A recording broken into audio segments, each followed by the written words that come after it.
Mi compañera de trabajo me acusó falsamente de abuso durante una conferencia corporativa para ocultar su aventura. Casi destruye mi vida, pero hice justicia. Hola Reddit, necesito contar esta historia porque finalmente, después de 2 años de infierno absoluto, obtuve justicia completa. Mi nombre es Derek, tengo 30 años, y trabajo como ingeniero de software senior para una empresa de tecnología mediana en Seattle. O al menos trabajaba, porque esta historia casi destruye mi carrera, mi matrimonio y mi vida entera. Esta es la historia de cómo una compañera de trabajo me acusó falsamente de abuso para ocultar su aventura con nuestro jefe casado, y cómo finalmente pude probar mi inocencia y verlos enfrentar las consecuencias devastadoras de sus acciones. Para entender esta pesadilla, necesito regresar a hace 2 años. En ese entonces, yo llevaba 4 años trabajando en TechVision Solutions, una compañía de desarrollo de software con unos 300 empleados en el área de Seattle.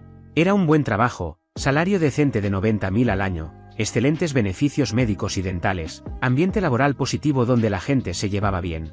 Mi esposa Lauren, a quien conocí en la universidad hace 8 años, estaba embarazada de 6 meses de nuestro primer hijo, y estábamos emocionados construyendo nuestro futuro juntos.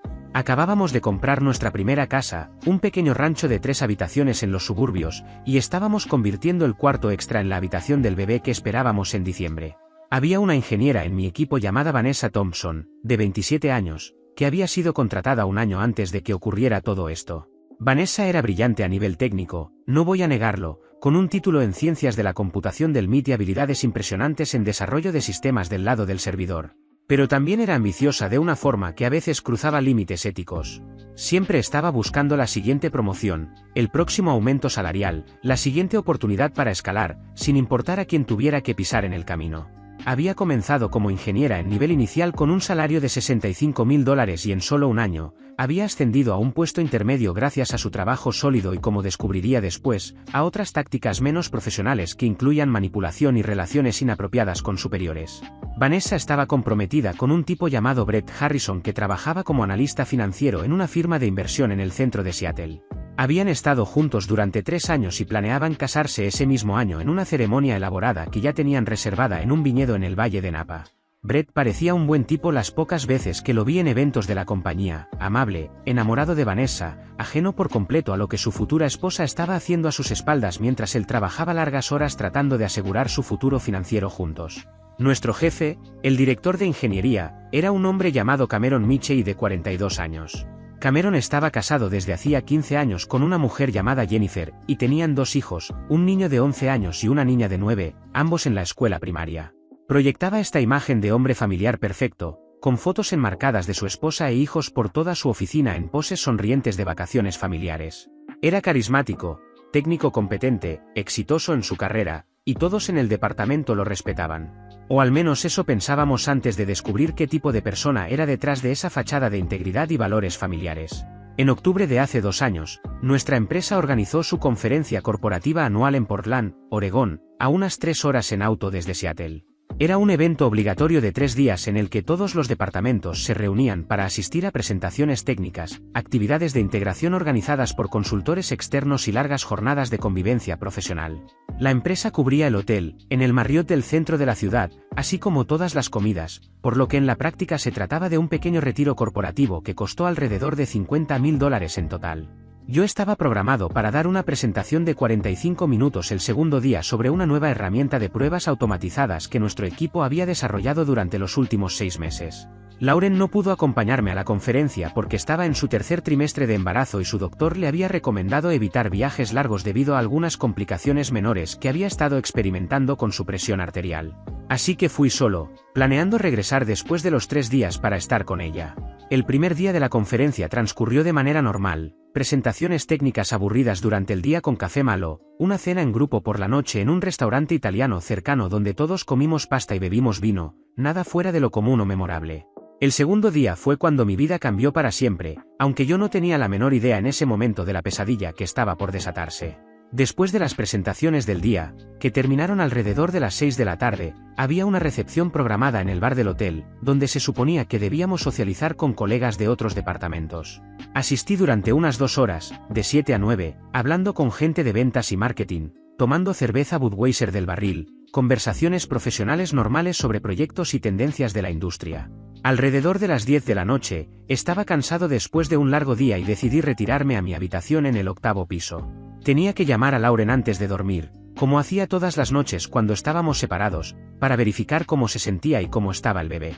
Lo que yo no sabía, lo que nadie sabía en ese momento, era que mientras yo estaba en el bar bebiendo cerveza y hablando sobre ciclos de trabajo y avances del proyecto con personas aburridas de otros departamentos, Vanessa y Cameron estaban en su habitación de hotel, en el 6º piso, teniendo relaciones íntimas. Resulta que habían estado teniendo una aventura extramarital durante al menos 6 meses, algo que nadie en la oficina sabía o sospechaba.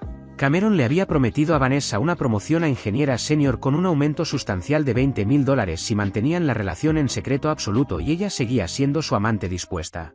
Era una situación clásica y repugnante de abuso de poder en el lugar de trabajo, aunque Vanessa era tan cómplice y calculadora como él en perpetuar la situación por beneficio mutuo.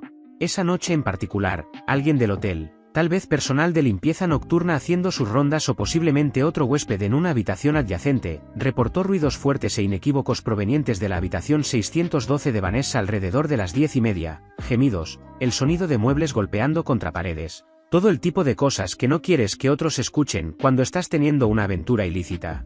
Vanessa y Cameron entraron en pánico pensando que podrían ser descubiertos, que alguien podría reportarlos, que sus respectivas relaciones y carreras podrían explotar. Necesitaban una historia de cobertura convincente muy rápido para explicar cualquier ruido o actividad sospechosa. Y decidieron, en alguna conversación apresurada y maliciosa entre sábanas revueltas, que yo sería su chivo expiatorio perfecto. Yo era conocido por ser tranquilo y poco confrontativo, no tenía aliados políticos poderosos en la compañía, y lo más importante, no tenía forma de probar dónde había estado en cada minuto de esa noche. O al menos eso pensaron. A la mañana siguiente, el tercer día de la conferencia, un miércoles que había comenzado normal, yo estaba desayunando tranquilo en el restaurante del hotel alrededor de las 7:30, comiendo huevos revueltos y leyendo noticias tecnológicas en mi teléfono, cuando fui abordado por 2 miembros del Departamento de Recursos Humanos que habían viajado para la conferencia. Patricia Reynolds, la directora de Recursos Humanos, una mujer seria de unos 50 años, y su asistente Marcus, me pidieron con voces tensas que los acompañara a una sala de reuniones privada en el 2º piso del hotel. Pensé que tal vez querían retroalimentación sobre mi presentación del día anterior o discutir algún asunto administrativo aburrido sobre mi evaluación de desempeño próxima. Cuando entramos a la sala de reuniones pequeña y sin ventanas, vi a Cameron sentado allí con una expresión practicada de seria preocupación profesional, y a Vanessa sentada al otro lado de la mesa con los ojos dramáticos rojos e hinchados como si hubiera estado llorando durante horas. De forma instintiva, supe que algo estaba mal. La energía en la habitación era densa, hostil, acusatoria.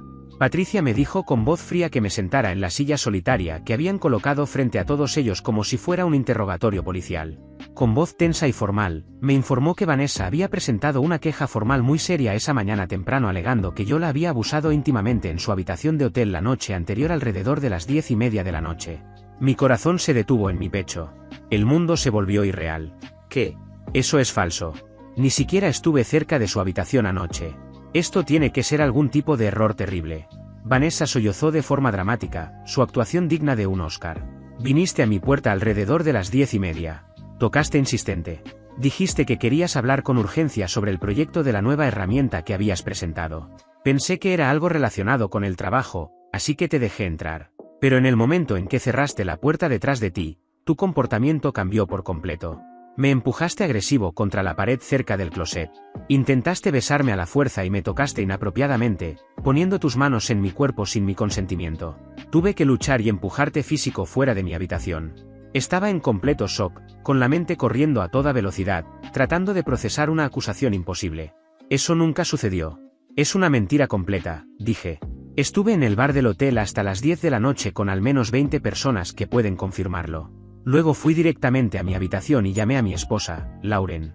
Ella puede confirmarlo por completo.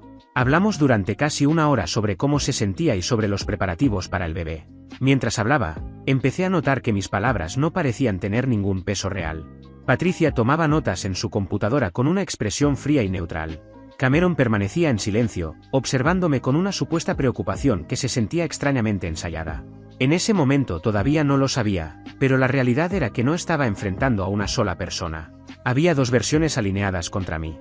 2 personas del mismo lado, y yo completamente solo, sin poder, sin respaldo y sin darme cuenta aún de hasta dónde llegaba esa complicidad. Derek, dijo finalmente Cameron con voz seria, Estas son acusaciones muy graves. No podemos tomarlas a la ligera. Necesitamos investigar esto siguiendo todos los protocolos correspondientes. Investiga todo lo que quieras con cada recurso disponible, dije con mi voz elevándose de frustración e incredulidad, porque no hice nada de lo que ella está describiendo. Ni siquiera sé en qué habitación se está quedando. Nunca he estado en su habitación, esta semana o nunca. Vanessa lloró más fuerte, su voz temblando de forma convincente. Preguntaste en la recepción del hotel cuál era mi número de habitación alrededor de las 10. El personal de recepción puede confirmarlo fácil revisando sus registros. Eso es una mentira descarada y verificable, insistí sintiendo pánico creciendo. Nunca hablé con nadie en recepción. Fui directo del bar a los elevadores y a mi habitación. La reunión continuó por otros 30 minutos tortuosos de preguntas repetitivas y respuestas circulares. Al final terminó con Patricia diciéndome frío que estaba suspendido de mis funciones de inmediato con paga mientras se realizaba una investigación formal completa. Me ordenaron regresar a Seattle de inmediato, esa misma mañana, empacar mis pertenencias del hotel y salir en 1 hora. Me prohibieron contactar a Vanessa bajo ninguna circunstancia o enfrentaría despido inmediato y posibles acciones legales. También me dijeron que no hablara con ningún otro empleado sobre el asunto. Me estaban tratando como culpable antes de cualquier investigación real. Conduje las 3 horas de regreso a Seattle en un estado de shock disociativo, apenas procesando la carretera, mi mente girando con preguntas imposibles de responder. ¿Por qué Vanessa haría esto? ¿Qué ganaría con destruir mi vida con una mentira tan elaborada? Cuando llegué a casa alrededor del mediodía, Lauren supo al ver mi cara que algo andaba mal de forma catastrófica. Le conté todo con voz temblorosa, cada detalle de la acusación falsa, la reunión horrible, la suspensión. Y aunque dijo con palabras que me creía por completo, pude ver en sus ojos, en la forma en que se alejó ligero cuando intenté tomarle la mano, la duda inevitable que se sembraba. Estaba embarazada de 6 meses, física y emocionalmente vulnerable, con hormonas salvajes, y ahora su esposo estaba siendo acusado de abuso por una colega. Su mundo también se estaba desmoronando.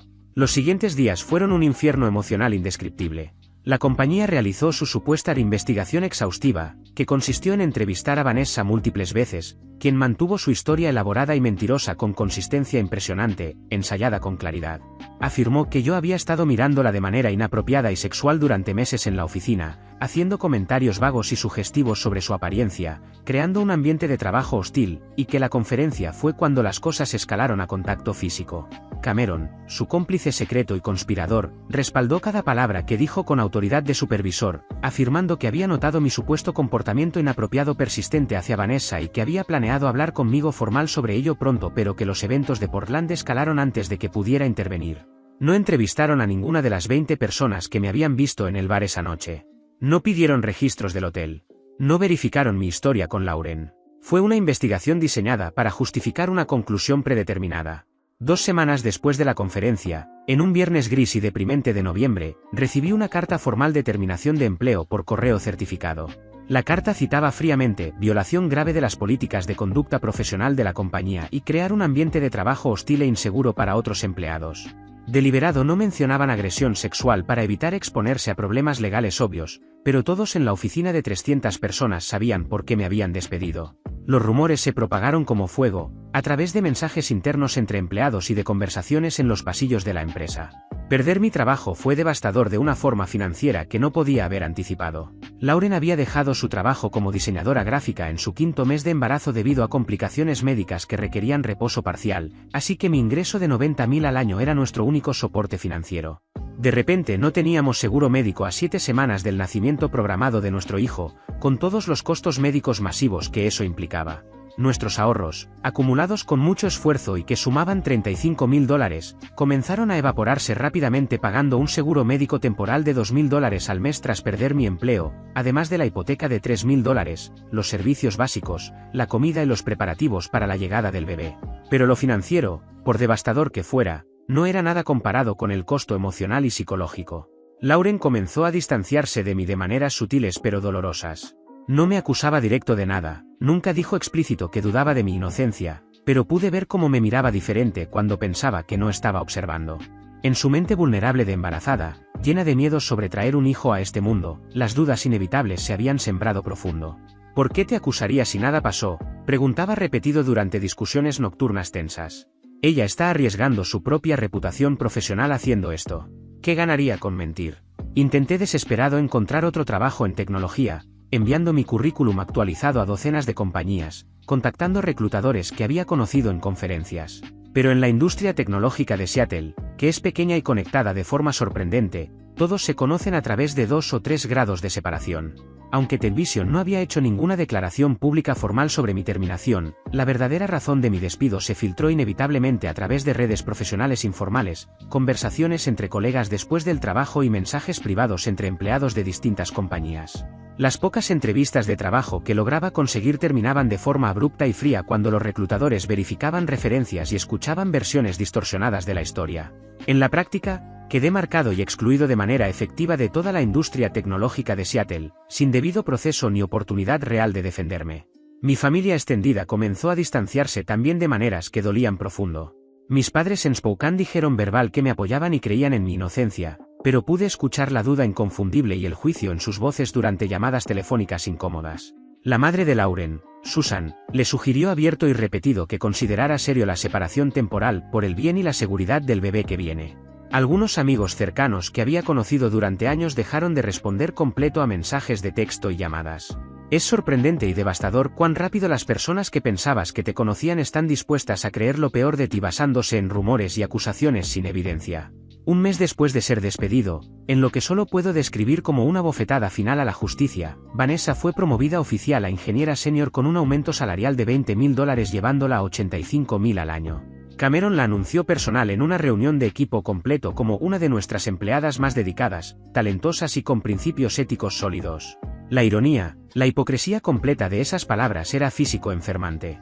Mientras yo perdía todo, mi carrera, mi reputación, mi estabilidad financiera, mis relaciones, ella estaba siendo recompensada activamente por destruir mi vida con mentiras calculadas. El universo parecía invertido por completo. Pero yo no iba a rendirme y aceptar esta injusticia de forma simple.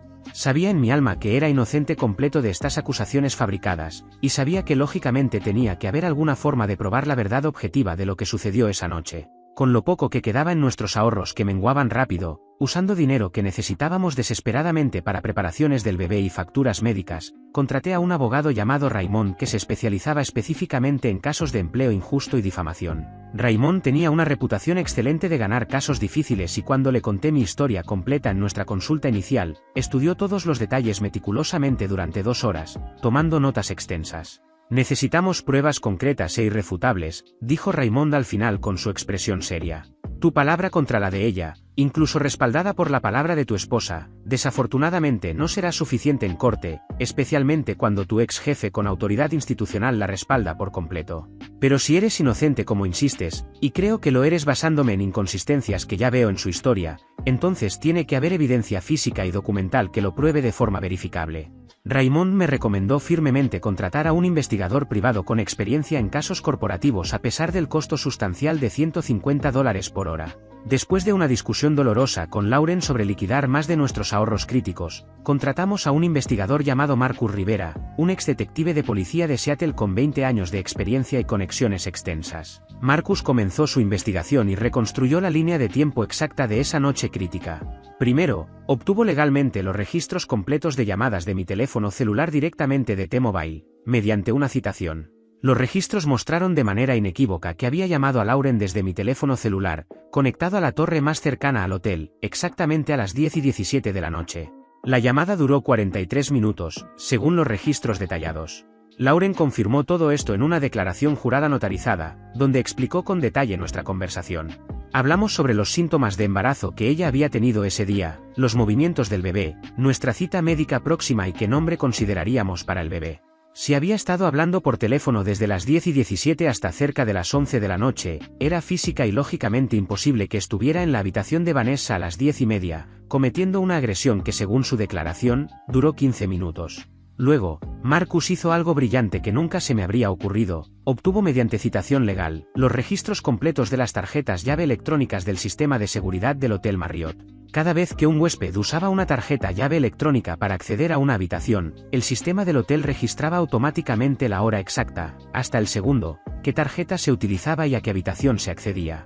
Es un sistema de seguridad estándar que tienen todos los hoteles modernos, pero que la mayoría de la gente no considera.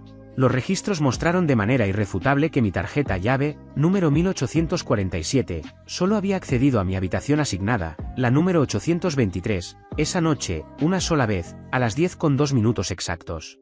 Nunca, ni una sola vez, accedí a la habitación 612 de Vanessa ni a ninguna otra habitación del hotel. La tarjeta de Vanessa, número 1653, accedió a su habitación 612 a las 9:38. Pero aquí está la parte realmente explosiva que destrozó por completo su mentira. Los registros también mostraron que otra tarjeta llave, la número 1891, accedió a la habitación 612 de Vanessa a las 9:45 de la noche.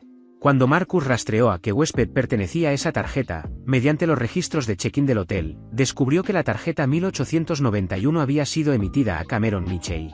Nuestro jefe, casado y de 42 años, había accedido electrónicamente a la habitación de Vanessa exactamente durante el mismo periodo en el que ella afirmaba que yo estaba allí agrediéndola.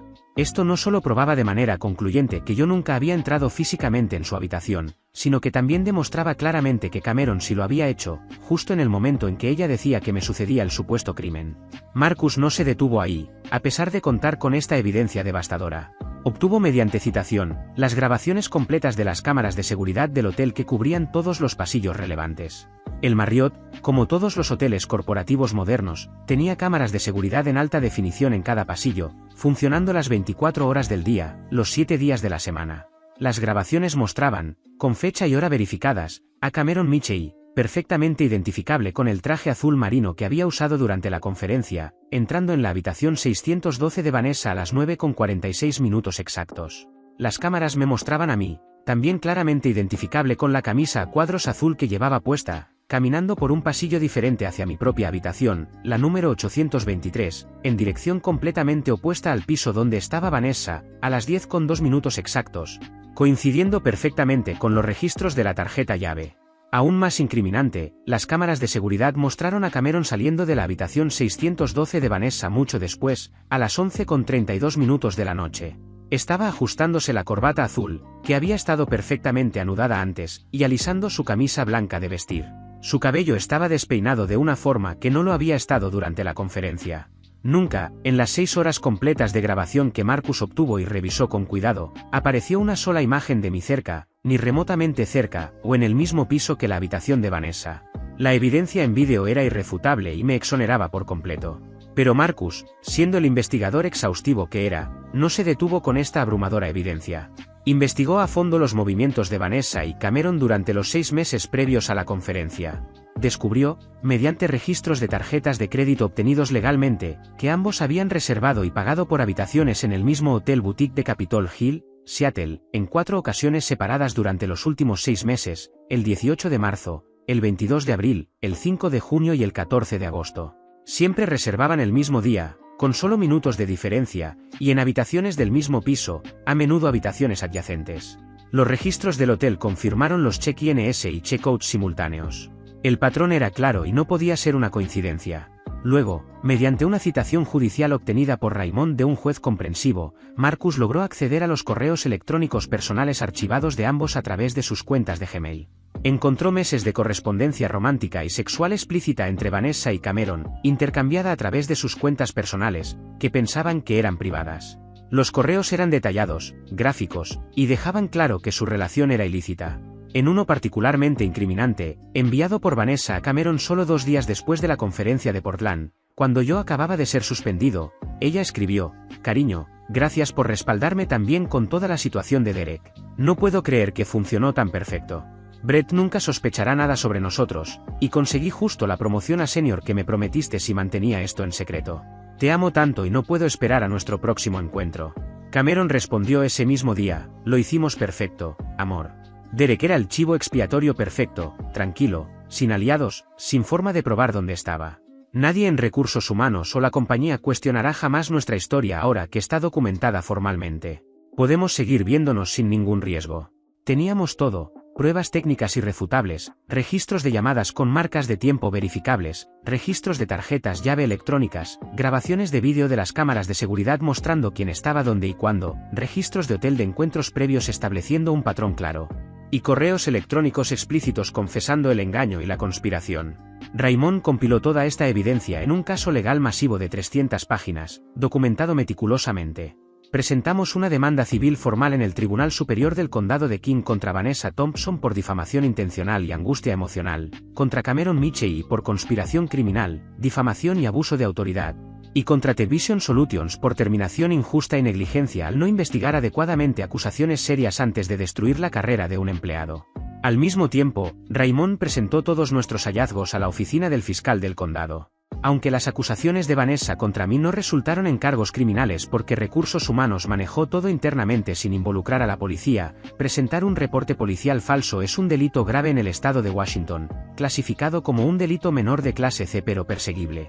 La oficina del fiscal, después de revisar nuestra evidencia sólida, abrió una investigación criminal sobre Vanessa Thompson por presentar un reporte falso y posible obstrucción de justicia. Cuando Vanessa y Cameron fueron notificados legalmente de las demandas civiles mediante el servicio formal de proceso y recibieron copias completas de toda la evidencia devastadora que habíamos recopilado cuidadosamente contra ellos, entraron en pánico total. Los abogados defensores de Cameron, de una firma corporativa grande en el centro, que le costaban $400 por hora, contactaron de inmediato a Raymond, intentando desesperadamente negociar algún tipo de acuerdo confidencial fuera de la corte para evitar el juicio público humillante. Raymond rechazó cualquier conversación preliminar sobre un acuerdo sin pensarlo dos veces. No, absolutamente no, dijo firme durante una conferencia telefónica donde me mantenía informado. Vamos a juicio público completo. Su cliente necesita enfrentar las consecuencias públicas de lo que hizo, y el mundo necesita ver qué tipo de personas son realmente. El juicio civil comenzó finalmente 14 meses después de que fui injustamente despedido, en enero del año siguiente. Para entonces, muchas cosas habían cambiado en mi vida personal. Lauren había dado a luz a nuestro hijo Ethan en diciembre, un bebé hermoso y saludable de 8 libras. Nuestro matrimonio había sobrevivido a la pesadilla, pero apenas, colgando de un hilo delgado.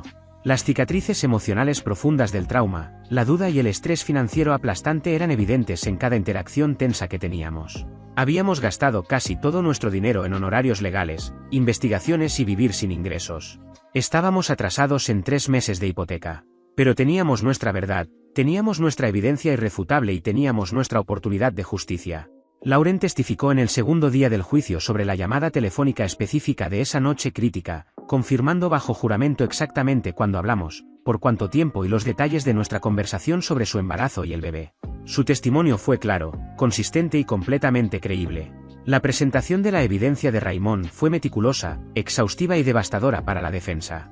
Mostró los registros oficiales de las tarjetas llave del hotel al jurado de 12 personas en una pantalla grande, señalando cada marca de tiempo exacta y explicando cómo funcionaba el sistema y por qué era imposible falsificarlo. Reprodujo las grabaciones completas de las cámaras de seguridad en alta definición en múltiples pantallas, mostrando claramente mi movimiento hacia mi propia habitación y la llegada de Cameron a la habitación de Vanessa, seguida de su salida horas después. Leyó en voz alta, palabra por palabra, los correos electrónicos explícitos entre Vanessa y Cameron, incluyendo uno que admitía directamente que habían inventado toda la historia sobre mí, que yo era su chivo expiatorio perfecto, y que el plan había funcionado perfecto. El impacto en la sala del tribunal fue palpable. Los miembros del jurado sacudían sus cabezas con disgusto. Algunos tomaban notas furiosas. El equipo legal de defensa de Vanessa y Cameron se veía cada vez más derrotado y desesperado con cada pieza de evidencia presentada. Los abogados de Vanessa intentaron argumentar desesperadamente que los correos electrónicos fueron sacados de contexto, que la relación romántica con Cameron comenzó de forma inocente después de mi supuesta agresión, como dos adultos consolándose mutuamente. Aseguraban que todo era un malentendido complicado sin intención maliciosa. Pero cada argumento débil que presentaban se desmoronaba bajo el peso abrumador de la evidencia cronológica precisa e irrefutable. Los registros detallados del Hotel Boutique en Capitol Hill, mostrando sus 4 encuentros románticos documentados antes de la conferencia, todos con fechas verificables, destruían por completo su narrativa de que la relación había comenzado después. Los metadatos forenses de los correos electrónicos probaban exactamente cuándo fue enviado cada mensaje, desde qué direcciones IP, y todo pintaba un cuadro claro de conspiración premeditada y engaño calculado. Cameron ni siquiera testificó en su defensa. Su equipo legal le aconsejó no subir al estrado, pues Raymond lo habría destrozado en el contrainterrogatorio con la evidencia. Pero su silencio cobarde habló por sí mismo ante el jurado. Su negativa a defenderse bajo juramento fue una admisión implícita de culpabilidad que todos en la sala entendieron perfectamente. El jurado deliberó durante menos de 3 horas, un tiempo sorprendentemente corto para un caso civil tan complejo. Cuando regresaron con su veredicto unánime, encontraron a Vanessa Thompson y Cameron Mitchell culpables de difamación intencional, conspiración criminal y angustia emocional intencional. Me otorgaron una suma total de $500.000 en daños compensatorios, calculados cuidadosamente por ingresos perdidos proyectados durante 3 años, costos médicos y psicológicos de terapia para Lauren y para mí, y daño a mi reputación profesional. Además, se otorgaron $150.000 adicionales en daños punitivos, diseñados explícitamente para castigar severamente a los acusados por su conducta maliciosa y calculadora. Television Solutions, enfrentando ahora un juicio separado con toda esta evidencia devastadora ya en registro público y ampliamente reportada en los medios de comunicación, decidió no arriesgar más daño a su reputación. Acordaron rápidamente un acuerdo confidencial, pagando $100.000 adicionales directamente a mí, lo que elevó mi recuperación total a $750.000. También emitieron una disculpa pública formal, reconociendo que su investigación había sido inadecuada, que mi despido había sido injusto y que lamentaban profundamente el daño causado. Sin embargo, esas palabras llegaron demasiado tarde para salvar muchas de las relaciones profesionales valiosas que había perdido, además de los años de mi carrera. El juicio civil exitoso fue solo el comienzo de las consecuencias para Vanessa y Cameron. Basándose en toda la evidencia presentada y validada en el juicio civil, que ahora era parte del registro público permanente, la Fiscalía del Condado de King presentó cargos criminales contra Vanessa Thompson por presentar un reporte policial falso, obstrucción de justicia y conspiración. Fue arrestada formalmente, procesada y después de un juicio criminal separado de 2 semanas, donde se presentó la misma evidencia, fue declarada culpable en todos los cargos por un jurado diferente. Fue sentenciada a 18 meses en la cárcel del condado de King, seguidos de 3 años de libertad condicional estricta con reporte mensual obligatorio, y ordenada a pagar $20.000 en restitución para mis costos legales. Cameron Mitchell enfrentó su propio castigo merecido. Su esposa Jennifer, después de escuchar los detalles de su aventura prolongada y su conspiración criminal durante el juicio público, presentó de inmediato los papeles de divorcio. No intentó reconciliación ni terapia marital. El divorcio fue contencioso, feo y público. Jennifer obtuvo la custodia total de sus 2 hijos menores, con Cameron recibiendo solo visitas supervisadas cada 2 semanas. Ella también obtuvo en el acuerdo de divorcio una porción significativa de sus bienes, incluyendo la casa familiar, valorada en $600.000, la mitad de sus ahorros de retiro de $400.000, y pagos de manutención conyugal de $4.000 mensuales durante 10 años. Television Solutions lo despidió de inmediato por violaciones graves a las políticas de ética corporativa, abuso de poder y conducta que dañó gravemente la reputación de la empresa. Su reputación en la industria tecnológica de Seattle y más allá quedó destruida. Ninguna empresa respetable lo contrataría después de que su nombre quedara vinculado públicamente con escándalo sexual, conspiración criminal y abuso de autoridad. La última vez que supe de Cameron, a través de conocidos mutuos, estaba trabajando en un empleo completamente ajeno a la tecnología en otro estado, posiblemente Idaho o Montana, comenzando su vida profesional desde cero a los 43 años, divorciado, sin reputación ni conexiones valiosas. Brett Harrison, el prometido inocente y engañado de Vanessa, canceló inmediatamente su compromiso y la boda cuando toda la verdad salió a la luz durante el juicio y fue reportada en los periódicos. Amigos mutuos me dijeron que quedó completamente devastado, no solo por la infidelidad y el engaño sistemático, sino por el hecho de que ella había sido tan calculadora y fría, capaz de destruir por completo la vida de una persona inocente, arruinar mi carrera y casi destruir mi matrimonio, todo para ocultar su aventura y avanzar en su propia carrera egoísta. En cuanto a mi reconstrucción personal y profesional, el camino de regreso a una normalidad no fue fácil ni rápido. Incluso después de la vindicación pública, tras el veredicto que fue ampliamente reportado en los medios locales y blogs de tecnología, muchas de las relaciones profesionales que había construido con tanto esfuerzo a lo largo de los años quedaron rotas por la mancha inicial de las acusaciones. Algunas personas eventualmente se disculparon cuando la verdad salió a la luz, enviando correos electrónicos incómodos o llamando para decir que lamentaban haber dudado de mí. Pero sus disculpas tardías no podían borrar el hecho de que habían estado tan dispuestas a creerme culpable de algo tan horrible, basándose en rumores y acusaciones sin verificar. Esa traición dejó cicatrices permanentes en cómo veo a las personas. Usé una porción significativa del acuerdo para pagar nuestras deudas acumuladas, 3 meses de hipoteca atrasada, $20.000 en deudas de tarjetas de crédito acumuladas por estar desempleado, y las facturas médicas del embarazo y nacimiento de Lauren. Luego, reconstruí nuestros ahorros de emergencia a un nivel saludable, equivalente a 6 meses de gastos. Invertí conservadoramente el resto para el futuro universitario de Ethan y para nuestro retiro eventual. Encontré una nueva posición como ingeniero senior en una startup tecnológica mediana llamada CloudSynth, cuyos fundadores habían seguido mi caso a través de noticias y me contactaron directamente después del veredicto, expresando su apoyo y ofreciéndome una oportunidad. El salario inicial era de $110.000 al año, lo cual era un aumento significativo en comparación con mi trabajo anterior, y el ambiente laboral era saludable, con una ética sólida. Lauren y yo seguimos juntos como pareja casada, pero no voy a mentir diciendo que todo está bien entre nosotros. La experiencia nos cambió profundamente a ambos de formas que no podemos deshacer. Fuimos a terapia intensiva de pareja durante más de un año, con sesiones semanales de 2 horas, trabajando el trauma profundo de haber tenido nuestra vida destrozada y casi perderlo todo, incluyendo nuestra relación. Lauren siente una culpa significativa por haber dudado de mí, aunque fuera brevemente, incluso en esas circunstancias imposibles. Le repito que lo entiendo completamente, que las circunstancias fueron diseñadas específicamente por personas maliciosas para sembrar esa duda en ella, que no la culpo. Pero algo cambió entre nosotros, algo que nunca será como antes. Hay una grieta en nuestros cimientos que sanó, pero dejó una cicatriz visible. Mi hijo Ethan tiene 2 años ahora, un niño hermoso, saludable y feliz, que no sabe nada de la pesadilla que ocurrió antes de su nacimiento. Cuando sea mayor, tendré que decidir cuidadosamente si y cuándo contarle lo que pasó, cómo su padre fue falsamente acusado de un crimen horrible, y cómo luchamos por la verdad y ganamos. Por ahora, me enfoco en ser el mejor padre que puedo ser día a día y en construir una vida estable, segura y llena de amor para mi familia, que casi perdí.